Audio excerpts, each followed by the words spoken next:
Hello and welcome to the UFO Connection. I'm your host, Cynthia Siegel. Our show today is about a very important event, September 19, 1961. Betty and Barney Hill bringing on the beginning of the first official abduction reports. And we have an extraordinary honor tonight on our show because we have on as our guest Betty Hill speaking with us all the way from New Hampshire about this landmark case and remarkable UFO sightings that have been going on for decades in the New Hampshire hills outside her home ever since this event has taken place. So please join me in this remarkable opportunity and honor to hear one of the most important people in UFO history, Betty Hill. Betty, thank you so much for joining us. Can you hear me okay? Yes, I can. Hello. Hello. We are so honored to have you on our show. It's just amazing. We appreciate your giving us this time. Thank you. Now, you've had a lot of media attention, which in the beginning was not very welcome to you, was it, because of this abduction experience? Actually, right after this happened, we were able to keep it quiet. Yes. For 4 years. 4 years. Uh-huh. Boy, that's not easy. Now, what happened?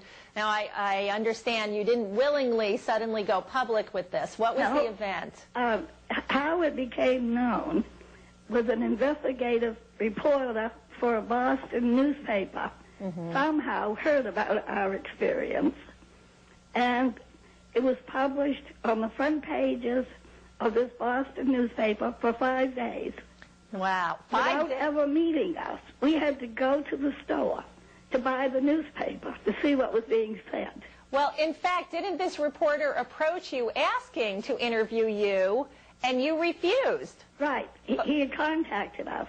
So we said we were not interested in publicity. Yeah, but he went behind your back anyway, and without your input, published these articles over a 5-day period. What kind of an impression or tone were the articles? How did he make you look to the public? Actually, they were very accurate. Yeah, whoever his source was, it was good. Okay. So he was accurate about the event, but how did people react? Like, what happened when these articles suddenly appeared? Well, this is in the early 60s. Were you worried about your reputation at that point? Not really. Actually, we didn't even know the articles were going to be published. And we came home, and the whole house is surrounded by reporters. Oh, that sounds awful. And we all said, "What's happening?" And they said, "You are." You're what's happening. And so they brought the article of the newspaper in, and I grabbed it and ran in the bathroom and locked the door and read it. Just to keep them away from you, huh? First of all, I wanted to see what was being said. Yes. I wanted to see how accurate he was. Yes. And I was amazed he was accurate. Uh-huh. Yeah. Okay. Now, let's tell people what the actual event was. I know you're very seasoned at telling this story. As I said, it truly is. First of all, it's one of the most impeccable cases. There's a remarkable amount of physical evidence, and nobody has been able to dispute it. But It has many phases and components to it, so we're going to spend the whole first half of the show on that night and that event and what followed and the evidence that you came across afterwards. So if you could start us out, tell us where you were, what was happening. September 19th, 1961. Barney and I are in Montreal, Canada, and we were planning to stay there overnight. But then, in late afternoon, we heard a weather report that there was a hurricane coming up the coast, and it might hit Portsmouth. Which is your hometown. Right. So we decided maybe we should head for home. Okay. So in late afternoon, we left Montreal, and it was a leisurely drive home. We were in no hurry. And we just decided that if we became too tired on the way home, we'd pull off and have a little nap. So we were in Colebrook, New Hampshire, which is just over the line from Canada. Okay, on the way home. On the way home, and we stopped and had a snack to eat so that we always knew what time it was when we left. Okay. It was 5 minutes past 10. Okay. And then we started down through the White Mountains of New Hampshire. And no traffic. Beautiful night. Moon is full, bright. We're driving along, relaxed, because we'd been in Canada for a few days before we went to Montreal. Yeah. And we're enjoying ourselves, and all of a sudden, I saw what I thought was a new star in the sky. And you're a seasoned, experienced stargazer because of your beautiful open skies and clear skies in New Hampshire. Right. I was quite well acquainted with the skies generally. But this star was coming in next to the moon, and it was getting bigger and bigger and bigger and brighter. So we were curious, so Barney stopped the car, and we got out to look at this star. And as we're looking at it, it changed direction and flew in front of the face of the moon. So we knew it wasn't a star at that point. Could you make out the shape, or did it just appear round like a standard star? No, actually, we couldn't see a shape too much, but what we saw were multicolored beams of light shooting out from the craft. Wow. So it was really quite spectacular right in the beginning. My. Even at that distance, you could see lights, multicolored lights. Yep. Wow. And then, while we're standing out there, well, first of all, we had our dog with us. Yes. So I let the dog out of the car, and then I put the dog back in the car. And at that point, this object changed direction and began coming in towards us. Now, this was puzzling, because, first of all, 1961, I don't think either Barney and I had ever really... We'd heard something about flying saucers, but we didn't know anything about them. Okay. And so, but we were curious about this craft. Okay, so there wasn't fear at that point. You just kept pulling off. Curiosity. Okay. And then actually it followed us for about 30 miles. That's pretty long. We would slow down, and it would. And it paced us. Oh. How far away was it at this point, Betty? Oh, not very far. Not very far? What does that mean? Like, we're coming down through the mountains, and the highway would curve, and the UFO would go straight over the mountain, come out to the end of the mountain, and sit there and wait for us.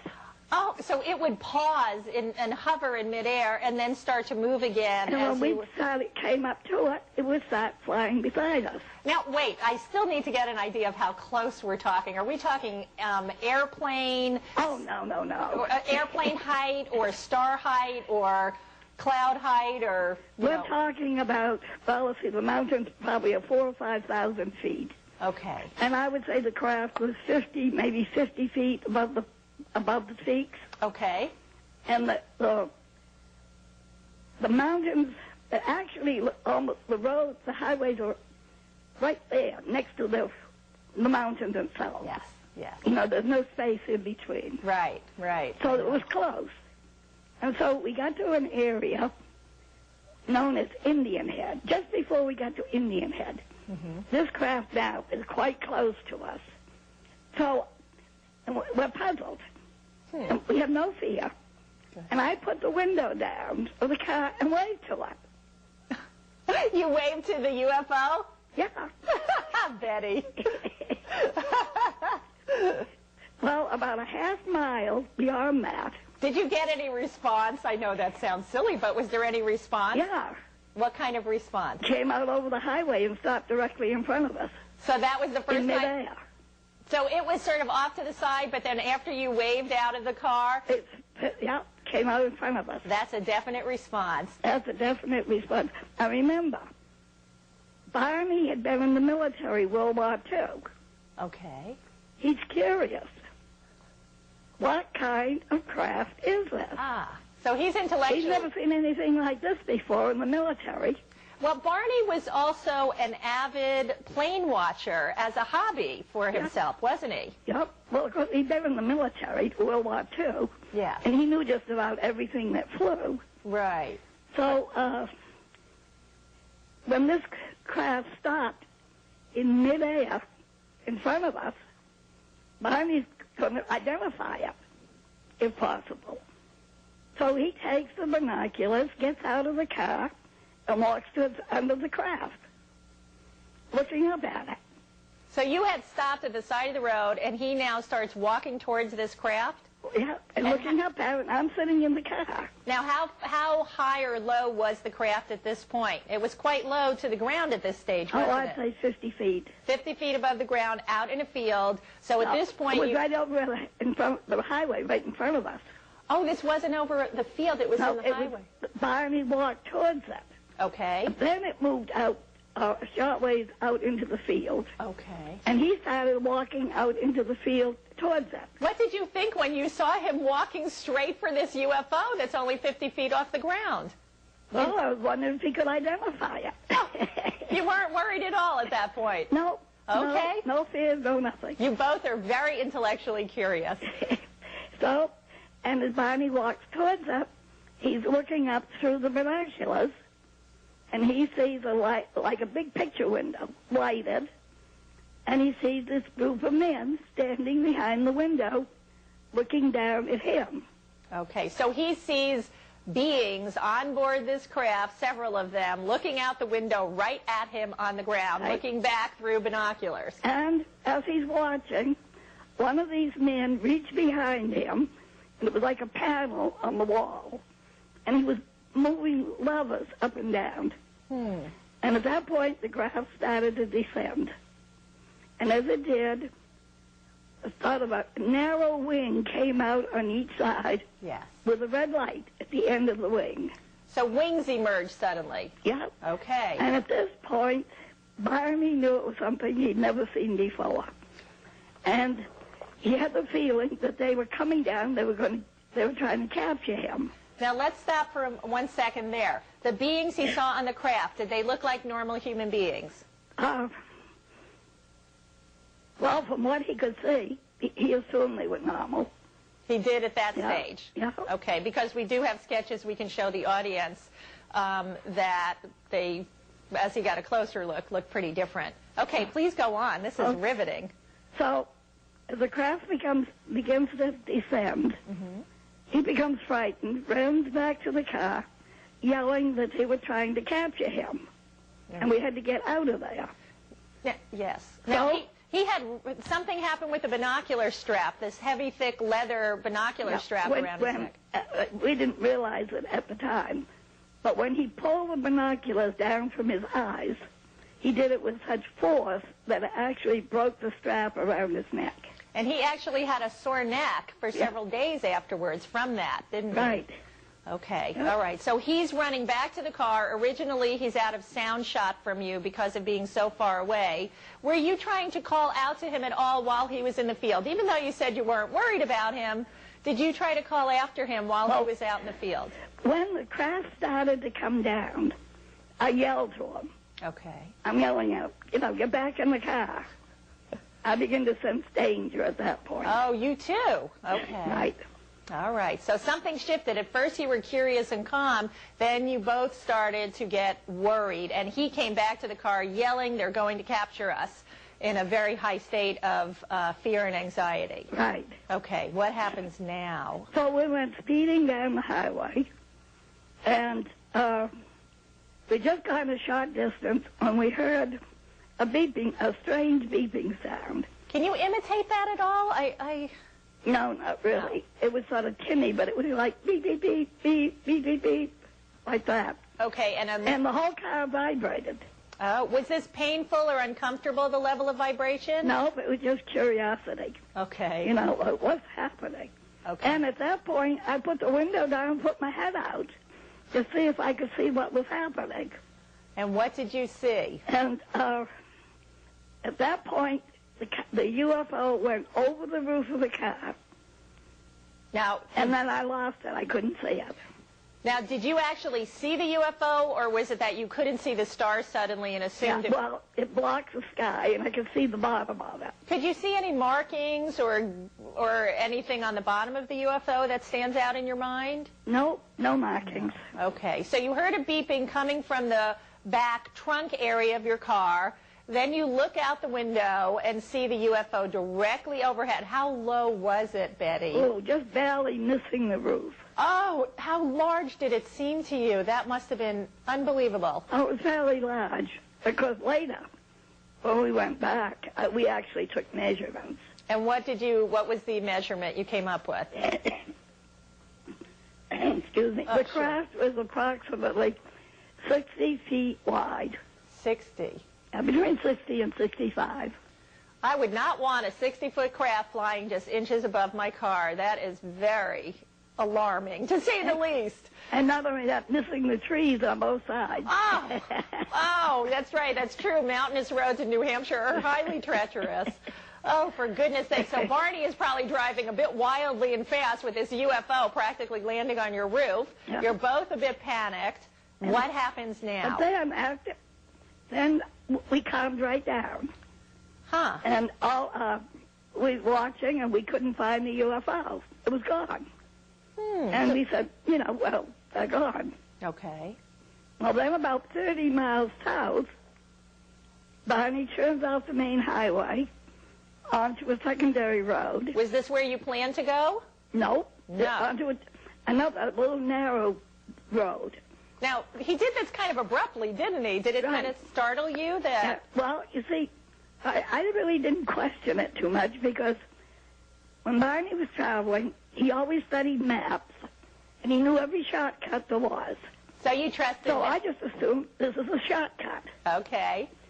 Until we go about half a mile on this road, and there was a man that he saw on the craft standing in the middle of the road, blocking our way.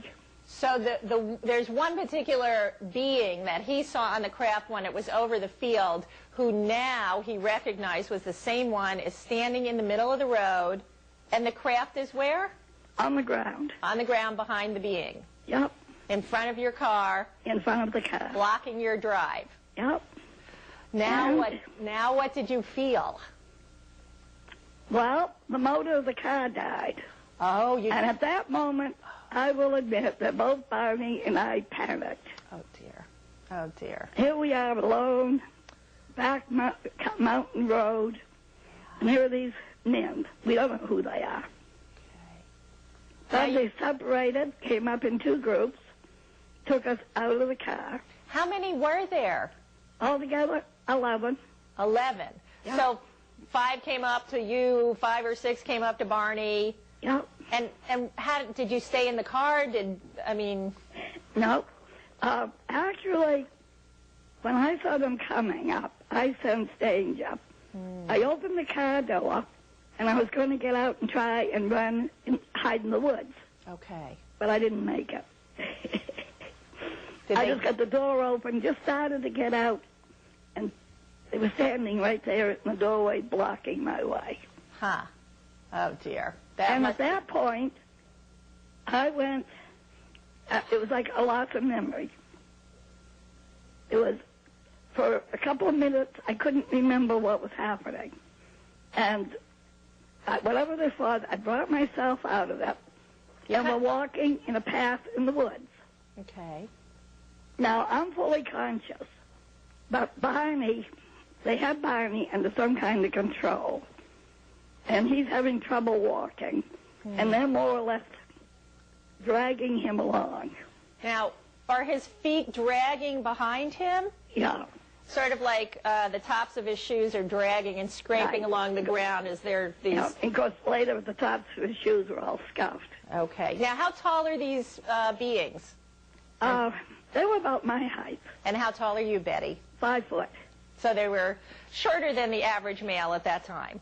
Right. Okay. Because Barney was taller, but much taller than they were. But they were still managing to hold him up. Yep. Okay. And they had a hand, they were kind of holding you from either side as well, just like Barney, your No, husband? I was sort of walking along on my own. All right. Were you now you said you were fully conscious. Did you try to struggle at all, or did you? No, I kept saying, Barney, Barney, Barney, wake up. Okay. I was trying to wake Barney up. Yes. And I wasn't able to. And we came to where the craft was on the ground. And and when I kept calling him Barney, the leader said, his name is Barney. I said, none of your business. Oh, you get them. That's right. You're not going to cooperate with them. They're just dragging you off in the middle of the night. And so now we're at the door of the craft. Now, wait a minute. You said he kept asking you or responding, his name is Barney. Did they talk to you the way, did they have mouths and was there sound coming out? Voices. Yep. They had voices. Right. And was clearly speaking English to you? Yeah, well, with an accent. And what kind of accent? Did you ever figure out? No, I never could figure it out. Never could. Okay. No. All right, so they dragging you and Barney. Barney's unconscious, being dragged behind you. Now we're at the door of the craft, and he said, go on. And I said, no. You're going to... And so they tried to pull me on. Oh, And that's when I put up a battle, and my dress got torn. oh, dear. And it was the second time I'd worn it. Oh, that's never good. What a waste of a good dress, huh? And the one that did the talking said, you know, go on. Well, you're not going to be harmed. All we want to do is some simple tests. And when the tests are over with, we'll take you back to your car, and you'll be on your way home. So they were trying to encourage you, if you just get on, let us get this over with, you'll be back at your car sooner. Right. You know. Now, did you trust that, believe it? What was your reaction? Well, I didn't have much choice at that moment. So we were taken inside. Barney went in first. Okay. And actually it was a corridor. And there was 2 rooms side by side. And the door going into the room was oval shaped like you would find on a ship. Oh. And we had to step up to go into the room. Okay. It was higher than the floor of the corridor. Now, was the corridor straight and boxy? No, it curved. It was a curved interior corridor that led to 2 doorways, one of which you went into and one of which Barney was taken into, and it was an oval doorway with a step up. Right. Okay. Yep. So,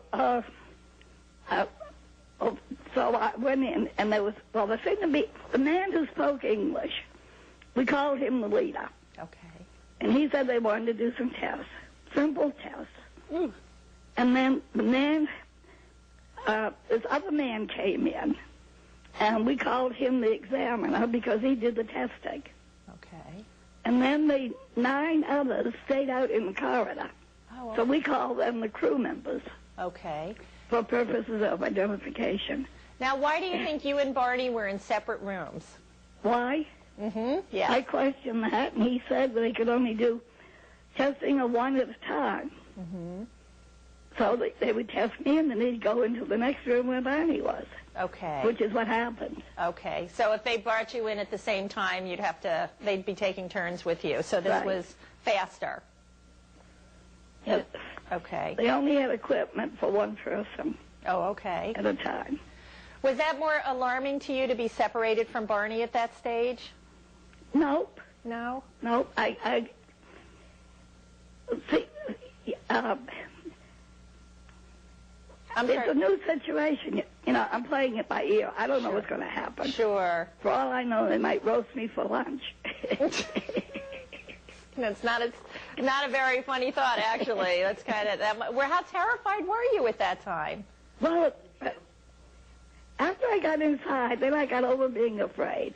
Well, see, the leader was doing all he could to calm us down. Huh. I say, we're not going to harm you.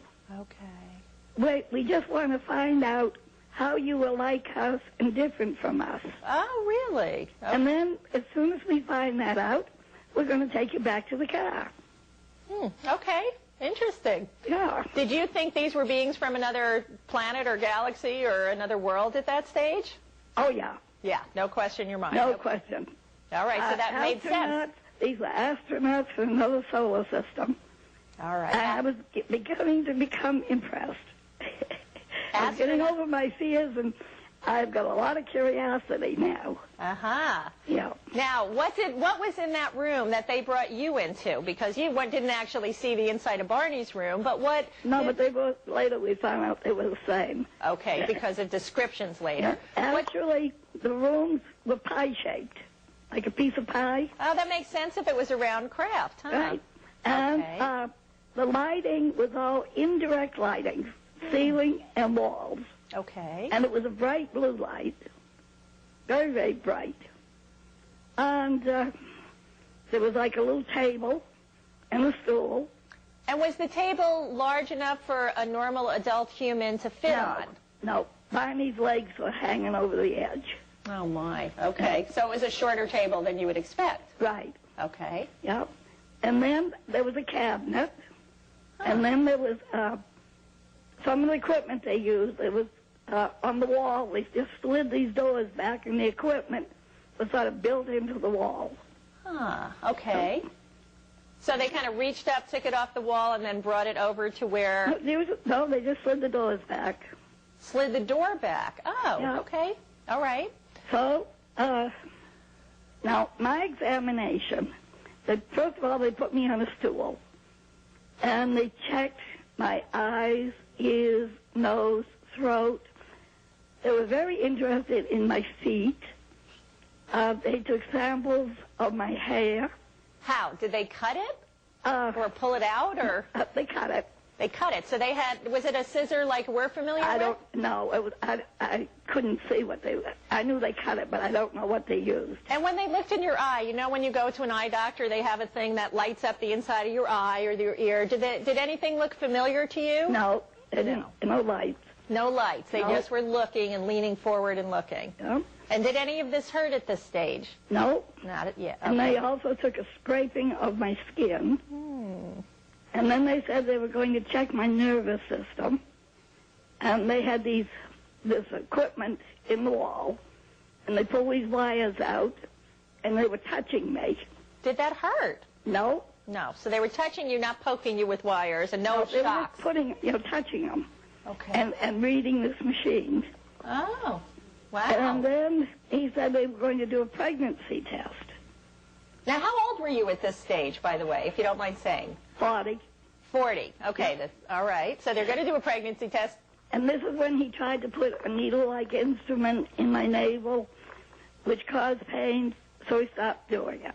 Okay. Now, let's spend a minute on that, though. Actually, before they were about to do the pregnancy test, did you say anything or express anything to them? No, but when I saw the needle, I said, don't do it. It will hurt. You warned them. And he said, no, it shouldn't hurt. Uh-huh. And when it did hurt, he was amazed, and he stopped doing it. So did they stop, or did they also do something to take care of the pain as well, I understand? Well, he sort of put his hand back and forth in front of my eyes.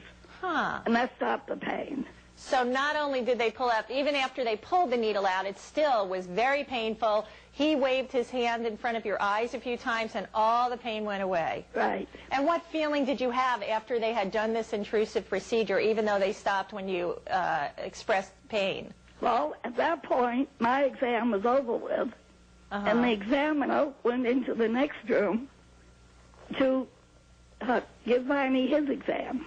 Okay. And now this, with Barney, the first part was the same as mine. Okay. The eyes, ears, nose, throat, skin, hair, fingernails. And then they rolled him over on his stomach, and they seemed to be mostly interested in his bone structure. Interesting. Yeah. So, but now the examiner is in with Barney, and I'm beginning to feel like I'm going to be out of there soon. Okay. And I'm relaxed, and I said to the leader, I need something to take home with me to prove this has happened. You're looking for that ashtray off the UFO, aren't you? Or that matchbook cover, something, huh? And actually, there was a book. Oh, what did this book look like? I find this fascinating. So he said I could have the book. He was going to give you a book off this craft? Right. And Now- so I'm standing there by the cabinet, and I'm looking briefly through the book, looking for pictures. Yeah. Because I did see the printing. Now, what did the printing look like? Does it look like anything you have ever seen from any culture or time? Yep, Oriental. It looked Oriental. Why? Was it left to right? Well, because, it was a much simpler script than Japanese Okay. or Chinese. But it went up and down in columns instead of across. Okay. Yep. Okay. And then I'm looking at the book, and the examiner comes running back into the room where I am, opens my mouth, and starts tugging at my teeth. Tugging at him, pulling at your teeth gently, huh? Yep. And so I said, what's wrong? Yeah. And the leader said, we're puzzled. Barney's teeth are removable and yours are not. Why? Now, why is that? Actually, World War II, Barney got hit, I don't know, hand grenade or something, and it knocked all his teeth out. So Barney had dentures, And he had dentures. they figured everybody's teeth came out as a full set and were removable. And they That's couldn't figure adorable. out why his teeth came out and mine did not. So did they ask you, did you try to explain what that was about? Yes. Did they understand? I'm not really sure if they did. Now, what does it take? How did you try to explain the dentures? I said that, Barney's had been as a result of an accident. But as we get older, then many of us, we lose our teeth, you know? And what baffled We have to them? have them extracted. Right. And then this led into, eat, what do you eat? Well, he said, what is age, right? Yep. He would ask me what's age, and I'm saying this many years we live, and what's diet, and I'm trying to explain about foods. That And he's affects... not understanding me. Yeah, you were trying to explain that, sometimes as people get older, they lose their teeth, and as they age, and he says, what's age? And you're trying to explain how different things affect how long a person lives, Right. such as the diet they eat, and then you're trying to explain food, and this conversation just kind of fell apart. Because I said, I'll tell you about squash. Because that's your favorite food. Yeah, and then I said, the first thing I said, it's yellow. And he said, what's yellow? So he didn't, he spoke English, but in a limited way. Okay. Yeah. So that conversation, you were working on it, but it was difficult. Now, he also showed you something fascinating, and this is one of the most compelling components of your case. Well, I said to him, I know you're not from this planet. Where are you from? And this is when he showed me the star map. He showed you a star map. Right. And we have drawings of your star map. You drew it later after Right. the event. Yep, and he said the broken lines were expeditions, That his... places they'd been once or twice. Okay. And then the other lines, the solid lines, were places they went frequently or all the time. Oh, my. And, of course, later I sketched the star map. Thank Now, heaven. was Earth on this map? Yes. It was. We were a spot where they go frequently. Oh. Now, let's take a minute to say, when you drew the map originally after this event, did anybody recognize that system? Not at first. Now, how long did it take before people recognized that star system? Well, most of the research was done by a woman by the name of Marjorie Fish. And she worked at Oak Ridge at the nuclear, they do something nuclear. Facility? Okay. Oh, it's a nuclear facility. Okay. And she was a scientist, and she was curious about the star map to see if it really existed. And she took boxes and put strings down, and she started out putting us in our solar system in the middle and working out and getting rid of all the stars that we think could not possibly have life. Okay. And when she got through, that was my star map almost completed. You mean she did that independently of looking at your map? Yep. Oh, for heaven's sake. So in her But mind... she had to get acquainted with every star So in in her the neighborhood. That is fascinating, and it was the same, almost the same map as yours. But What year was that? Well, she didn't complete the research until 1970. Okay, it was many because years. I had 2 stars on the map, and our astronomers had not found them yet. When did they find those other stars that you 1970. had? 1970. So in 1961. So I had 2 stars on the map that we had not found yet. Oh my! For and 9 in years. 1970, we found them. Oh, fantastic evidence! I absolutely love that. And not only that, that pattern of stars can be seen only south of Mexico City. So it wasn't anything I looked up and saw in the sky. Fascinating. Oh, Betty, this is just one of the most exciting aspects of this case. Now, do you need to take a quick break? Yes, I should. You should. Okay, so we're going to stay on the air, absolutely, and you come back as soon as you're done, and we'll continue from where we left off towards the end of your exam, and you're just got through looking at the star map, and we'll pick up from there when you get back, okay? Okay, I'll be right back. All right. All right. Now, so we have been talking, this is, of course, the UFO Connection, and we have been talking with Betty Hill. All right, I think I'm supposed to switch cameras. Now, just to give you some background information, where a lot of this information, a lot of this has been written down, Betty and Barney Hill. Barney, unfortunately, passed away in 1969 of a very severe stroke and died suddenly, but their story has been written up. One of the most famous versions of their story is The Interrupted Journey by John Fuller. I have a very old, whoops, I see let me just pick it up here. And in this book, we have some very amazing pictures that, of the star map, of the people involved, and we're going to be getting to further versions later. And this actually has transcripts, word by word. We haven't gotten to it yet, but afterwards they underwent a great deal of hypnosis with a clinical medical doctor and psychiatrist to retrieve a lot of their memories. They had a lot to begin with, but more came back later through the hypnosis, but also in a remarkable series of articles in the MUFON UFO Journal from September 2001. And it's just amazing for those of you who, don't have these articles or books available. I'm certain you could find it on the web. Like I said, they are by far the most important and significant abduction case that has ever occurred. And what we're going to be getting to a little bit in a few minutes when Betty returns back on the air, we're going to talk about the enormous list of physical evidence that remained and how the thing that I also want you to know is the level of credibility that for over 40 years, nobody, hardcore scientists or anybody, have been able to punch holes into their story. It has truly been examined in detail and is magnificent. So I hope you do take the time to look into this case a little bit more.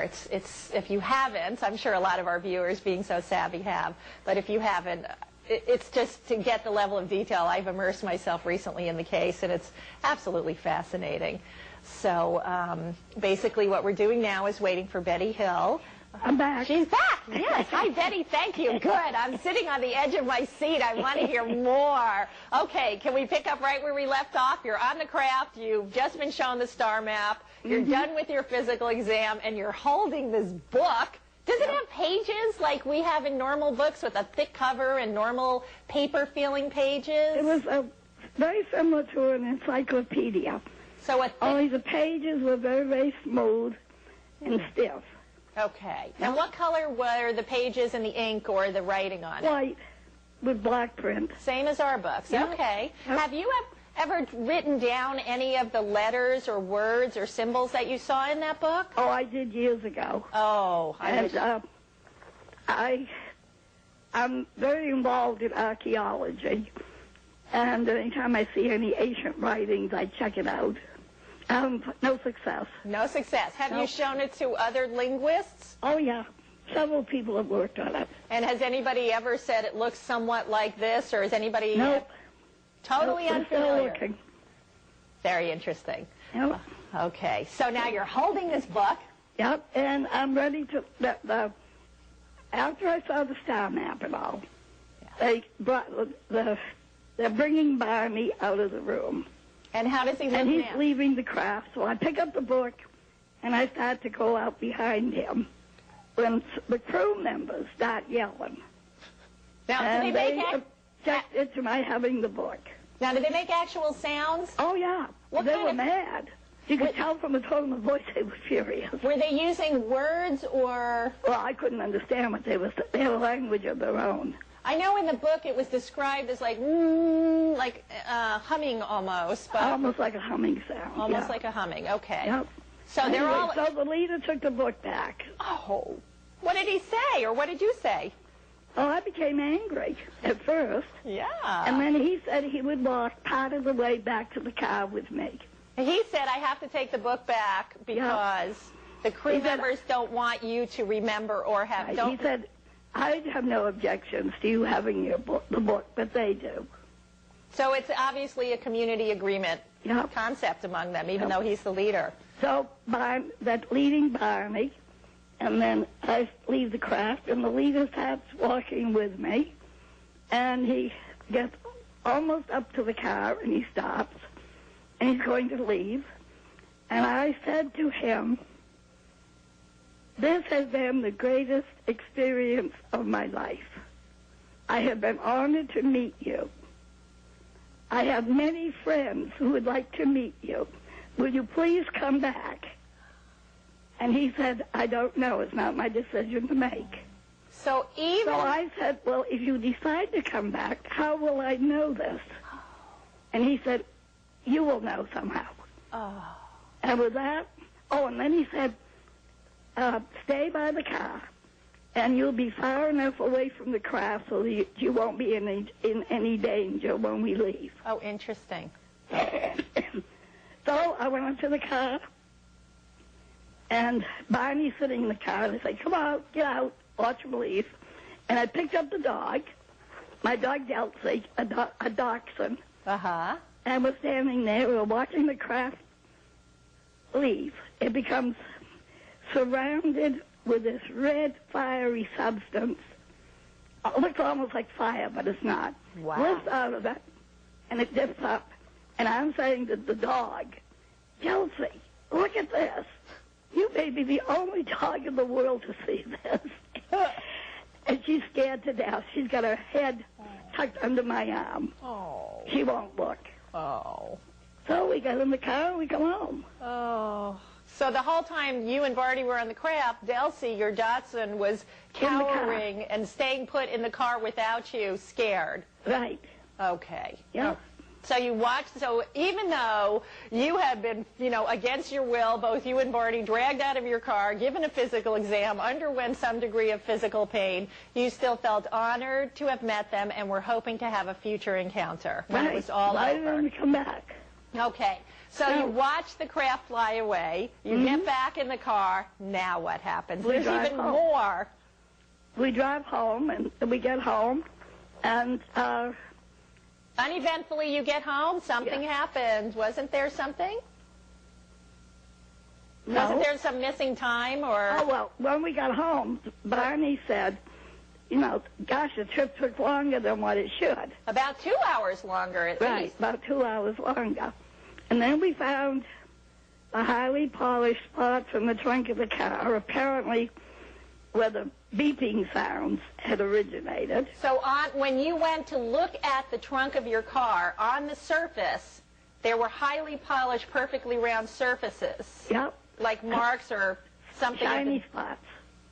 Now, there was more beeping on the way home. See, there's a segment that after the UFO flew off. When we got back, we left the craft.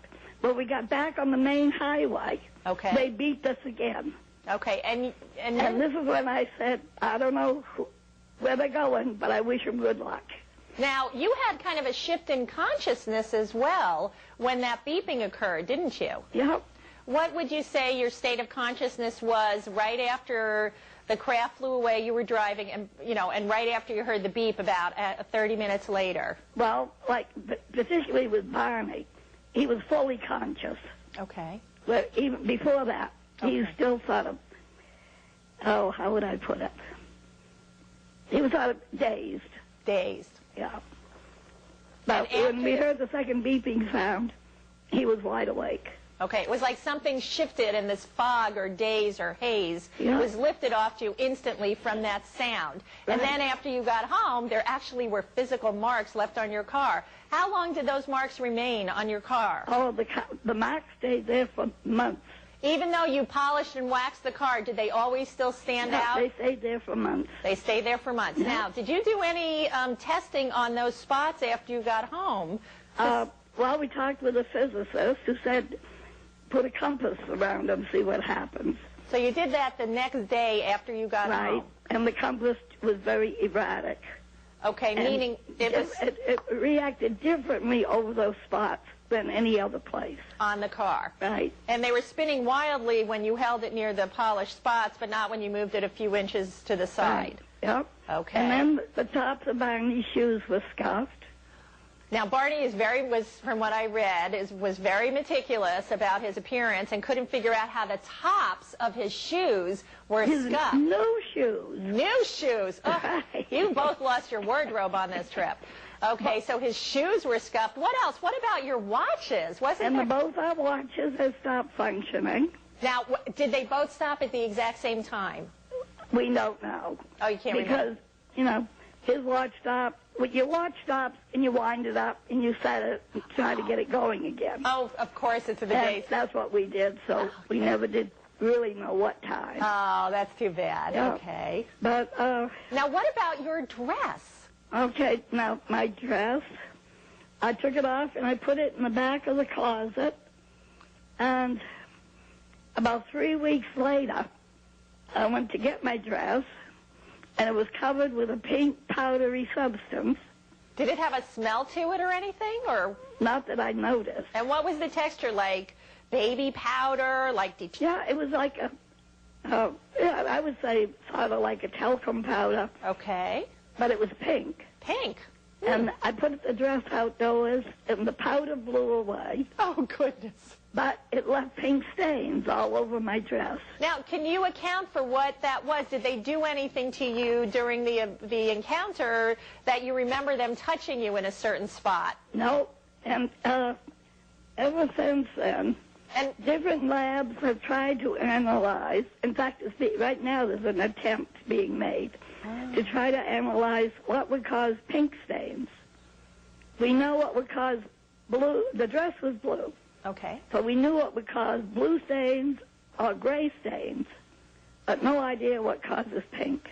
Fascinating. Well, I would love to hear when you get the results back from that test. That could, if they are able to determine it, maybe we don't have sophisticated enough equipment.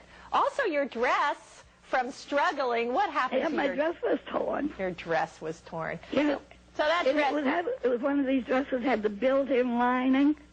Yes. Oh, and the lining is all torn. Oh, dear. Do you still have all the seams were torn out. Oh, my. Do you still have that dress, Betty? Oh, yes. Oh, my goodness. Yep. That is a famous dress to hang on to, I must say. Oh, my goodness. Then, let's see.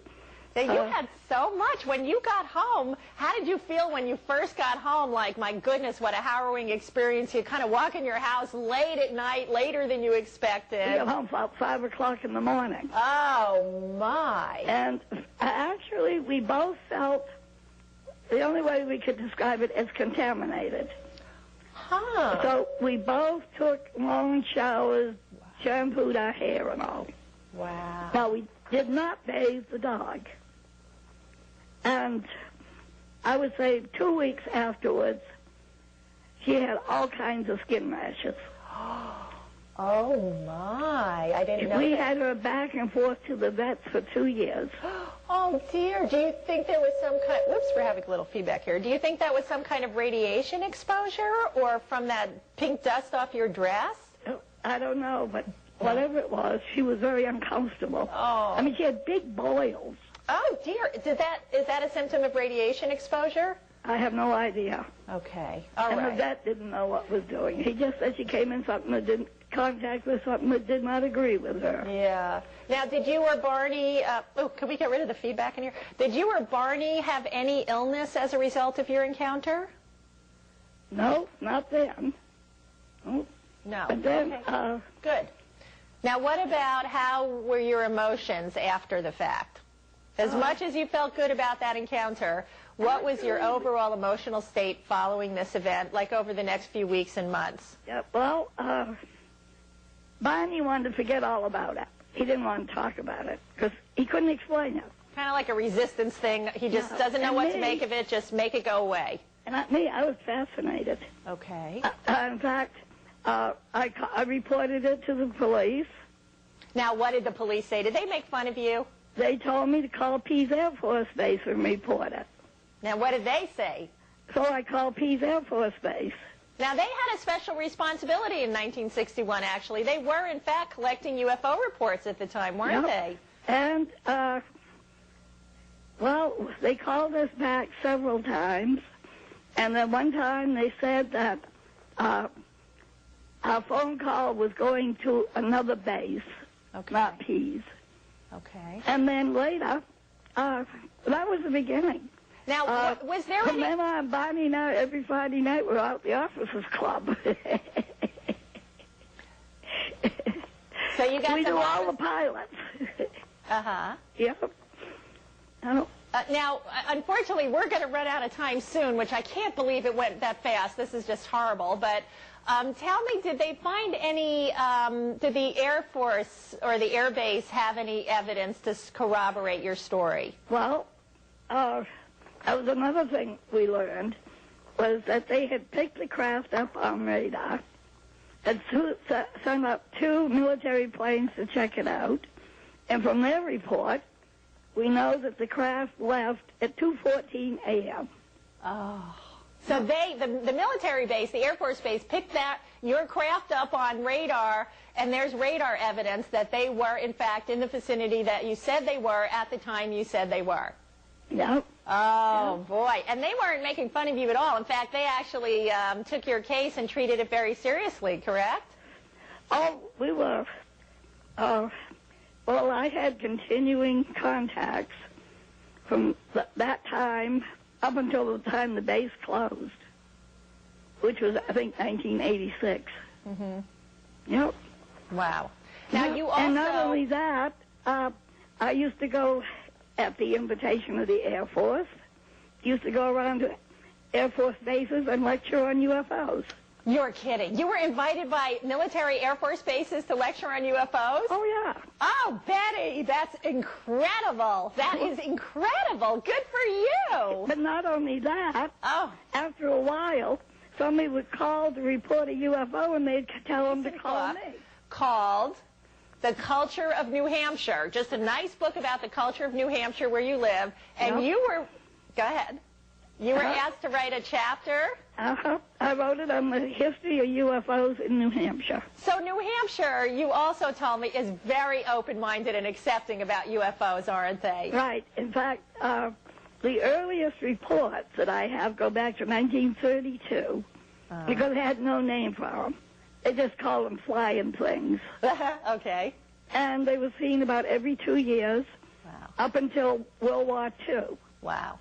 And because World War II, we had the volunteers sitting out nights, all night, watching the skies for enemy planes. Oh. And then they would see these lights in the sky, would call the report in to a central location, and that person, at that time we didn't have Pease Air Force Base here, they would call the reports in to the Air Force Base in Plattsburgh, New York, and the planes there would come out and check out these strange lights. And there were thousands of them. Wow. In fact, the night of your event, the Air Force Base actually sent 2 military craft to check out what they were picking up on radar, too. Right. Yeah. Now, apparently, you also told me that New Hampshire, in your local paper, on the front page, there was a whole article. There were so many UFO reports coming in that they said, tell us what the article said real quickly, because we're almost out of time. It said, if you see a UFO, do not call 911. It's not an emergency. Because too many calls were coming in. I just love it. Now, and one more important thing I want the viewers to hear. You told me since that event, up until they built a housing development, you had huge open space that you could see from your home, a big open area. What has been happening every night for 15 years? UFOs coming in. You have... See, about 6 weeks after the experience itself, Barney and I came home one night and found a pile of dried leaves on the kitchen table. Uh-huh. And in the pile of dried leaves was my blue earrings that I was wearing that night. That disappeared the night of your abduction, and 6 weeks later they mysteriously appeared on your kitchen table. Kitchen table. Is that when the sightings in your area began? And it was soon after that. And how many, do you think it was the same beings in Kraft that you encountered the night of your abduction? That I had to bring back the earrings, and yes. Okay. Well, then when Barney and I would go out at night, we'd drive along and UFOs would pace our car. And sometimes they'd put on a little show for us. Yeah. And then in this one town, about, I would say at least 50% of the people set out every night, along with lots of other people, for about 15 years and observed UFOs.